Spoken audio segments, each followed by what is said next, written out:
ایک گاؤں میں ایک عورت رہتی تھی جس کا نام رشیدہ تھا۔ وہ بہت سخت مزاج اور غصے والی تھی۔ اس کا ایک بیٹا تھا احمد، جو شہر میں نوکری کرتا تھا۔ وقت آیا تو احمد کی شادی ایک خوبصورت، نرم دل اور سادہ لڑکی عائشہ سے ہو گئی۔ عائشہ اپنے ماں باپ کی بہت لاڈلی تھی، مگر شادی کے بعد وہ اپنے سسرال آ گئی۔ شروع میں سب ٹھیک تھا، مگر کچھ ہی دنوں بعد رشیدہ کا اصل رویہ سامنے آنے لگا۔ رشیدہ چھوٹی چھوٹی باتوں پر عائشہ کو ڈانٹتی، یہ کام بھی ٹھیک سے نہیں ہوتا تم سے، تم نے گھر سنبھالنا سیکھا ہی نہیں۔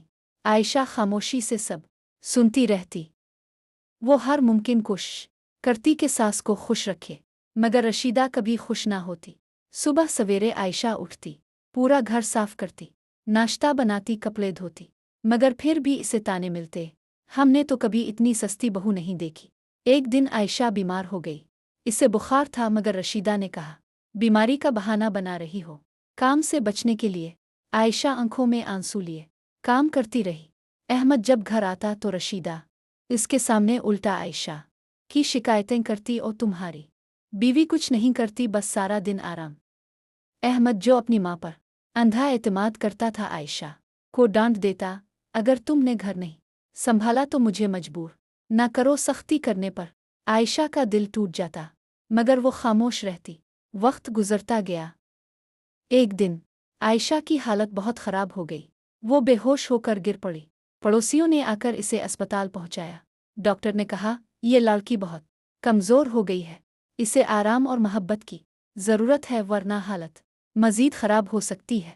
یہ سن کر احمد کو پہلی بار احساس ہوا۔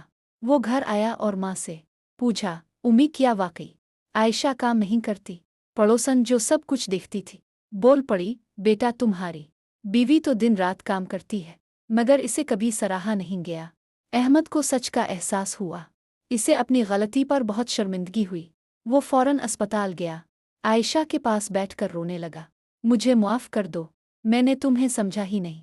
عائشہ نے کمزور مسکراہٹ کے ساتھ کہا، کوئی بات نہیں، مجھے بس آپ کا ساتھ چاہیے۔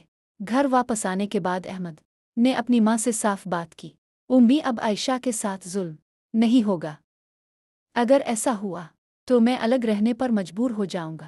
رشیدہ کو پہلی بار احساس ہوا کہ وہ غلط تھی، وہ شرمندہ ہو گئی۔ اس نے عائشہ سے معافی مانگی، بیٹی مجھے معاف کر دو، میں نے تمہارے ساتھ بہت برا کیا۔ عائشہ نے دل بڑا رکھتے ہوئے اسے معاف کر دیا۔ وقت کے ساتھ گھر کا ماحول بدل گیا۔ رشیدہ اب عائشہ کے ساتھ محبت سے پیش آنے لگی۔ سبق: ظلم چاہے کتنا بھی چھوٹا کیوں نہ ہو، ایک دن سامنے آ ہی جاتا ہے۔ محبت، صبر اور سچائی ہمیشہ جیتتے ہیں۔ اب وہ سب لوگ ہنسی خوشی رہتے ہیں۔ رشیدہ عائشہ کا بیٹی سے بڑھ کر خیال رکھتی ہے، عائشہ بھی اسے اپنی ماں کی طرح سمجھتی ہے۔ رشتوں کی خوبصورتی ایک دوسرے کو معاف کرنے اور ایک ساتھ رہنے میں ہی ہے۔